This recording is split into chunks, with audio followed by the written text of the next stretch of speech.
Hello and welcome to our part 2 of 2.1. Today we're going to be looking at solving absolute value inequalities. So real quick, just a reminder of where we were. We were in class last time solving absolute value equations. And so to solve an absolute value equation, we isolated the variable or isolated the absolute value, took what was inside the absolute value and set it equal to its positive and negative answer. And then we can plug it in and check it, and we would get two exact answers. What we're going to be looking on the other page on our, we are in our note packet, is absolute value inequalities. Now, if you remember back to inequalities, we can have, say, x is greater than 1. And so when we graphed our interval, we would have a open circle on 1, and x would be going to the right. And our interval would be parenthesis 1 to infinity. Well, we're going to be taking those ideas today, and we are going to be applying them to absolute value inequalities. Now, the big problem is the idea of two inequalities, two solutions, because we have two numbers that have the same distance from 0. So there are two types of inequalities you can have. You can have the absolute value is less than c. So this will also work for less than or equal to. You can have your absolute value is greater than c or greater than or equal to c. Okay? So the first thing you need to do, obviously, isolate your absolute value. And then what you're going to do is you are going to have two separate inequalities. The first one, case 1, very straightforward. You take the absolute value and solve for c. The other one is when we divide by a negative, we flip the inequality. And that's the same thing happening here. We have to flip our inequality. And so what happens is that if we have the absolute value is less than, we are going to be creating an and statement where our inequality is between our two values. Now, if our absolute value is greater than, we're going to have an or inequality. So let's look at our and statements, our compound inequalities that where our absolute value is going to be less than and so we're going to be shading in between. So the first thing we need to do for this type of problem is isolate our absolute value.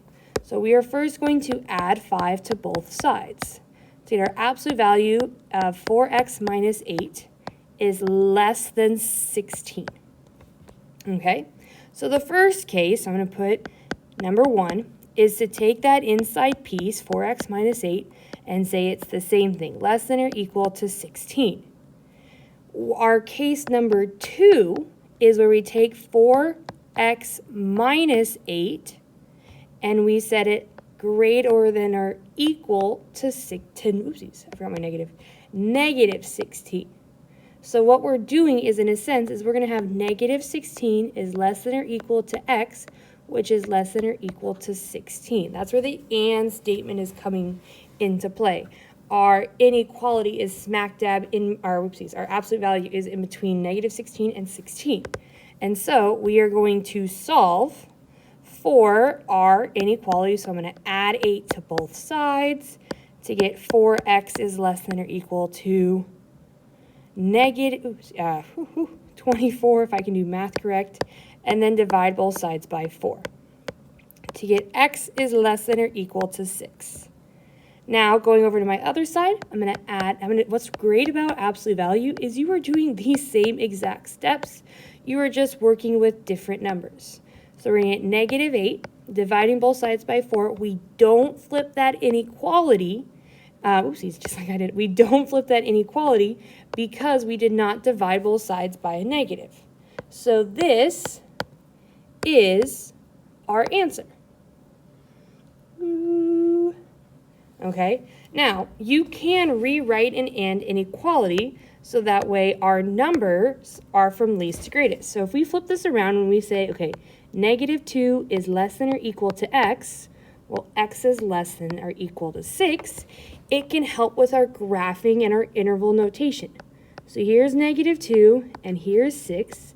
We're going to have closed circles on both sides, and we are going to be in between both of them because that's where our variable is. And so our answer, our interval, is going to be from 2 to 6 with brackets on both sides.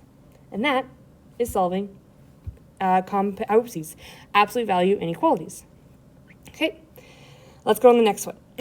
So for this one, I'm going to divide both sides by 2 to get the absolute value of x plus 1 is less than 4. And so if you want to think about it, if it helps, we're going to have -4 is less than x plus 1, which is less than +4. That's our two cases. So I'm going to say, okay, here's -4 is less than x plus 1. And x plus 1 is less than 4. That's the compound inequality, okay? And now I'm going to solve, so I'm going to subtract 1 from both sides, so I get -5 is less than x, and then I'm going to subtract 1 from both sides to get x is less than 3, and so the and statement is going to connect those two together, so you need the and inequality, or you can rewrite this as -5 is less than x, which is less than 3. So when we graph it, here's -5, here's 3. We're going to have open circles, and we're going to be connecting them, and so our interval is from -5 to 3, parentheses on both sides because we have open circles. Okay, so again, the only extra thing we're doing is we're having to deal with these inequalities and figure out if our inequality is going to be in between them or if we're going to be going the opposite direction like we are on the next page. Here we go. So inequalities with greater or greater than or equal to. So great or, you should think or. So first thing to do is isolate your absolute value, which we did.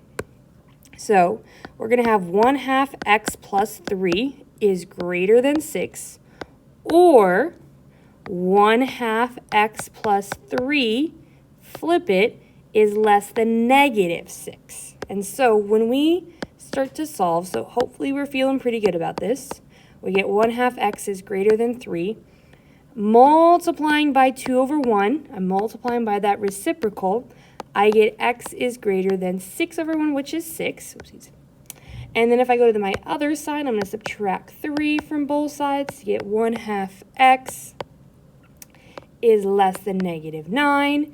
I'm going to multiply by my reciprocal, and so I get x is less than -18. So if you look at this, so if we bring that or, this is our final answer. Okay? If we rewrite it in numerical order, x is less than -18 or x is greater than 6, we're going to be going in opposite directions. If you don't believe me, okay, here's -18. We have an open circle on it. X is less than, so we go to the left. Or we have here 6, an open circle. X is greater. We're going to the right. And so that is what happens when you have a greater. You're going to opposite directions. So I always think like O stands for opposite directions, just to kind of help me. And so our interval then, this is a place people make mistakes. It's going to be -∞ to -18, parenthesis, and we're going to have that U, remember to have the union of these two intervals, parenthesis 6 to infinity. And infinity always has a parenthesis on it. Okay, here's our last one. For this, we are going to subtract 1 from both sides because our first step, as always, is to isolate our absolute value.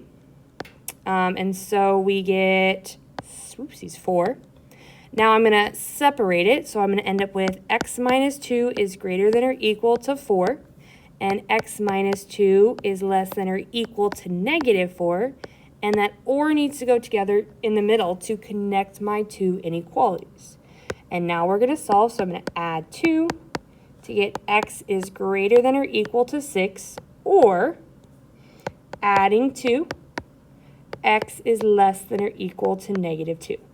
Now if you want, I will take this as an answer.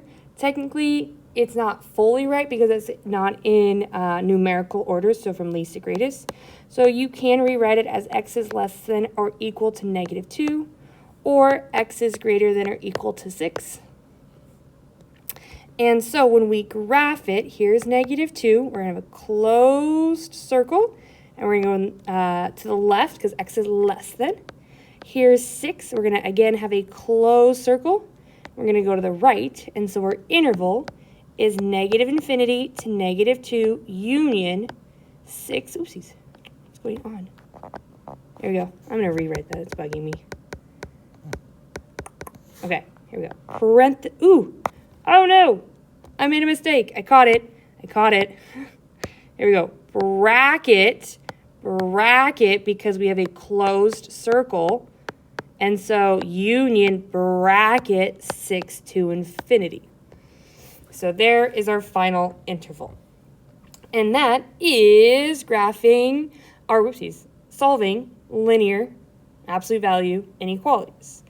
So you can write your summary. I would write something of like the fact of like you always want to isolate the absolute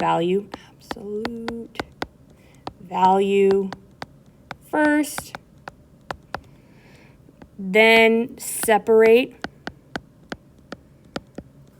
into two equations / inequalities.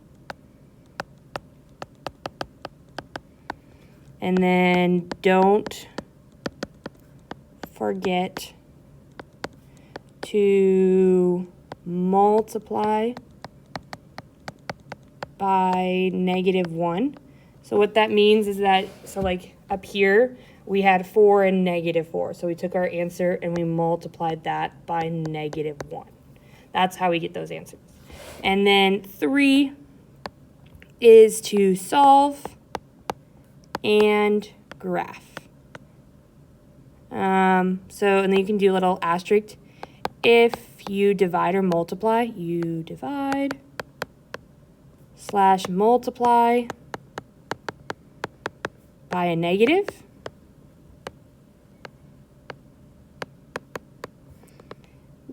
Flip the inequality. You can also add, what's really cool is that for your intervals, they will be the same bracket or parenthesis or closed circle versus open circle. They will be the same because we're working with the same inequality. Now you can put things to remember. Come to class with your questions. We'll go over anything that we will do. And now you're on to practice.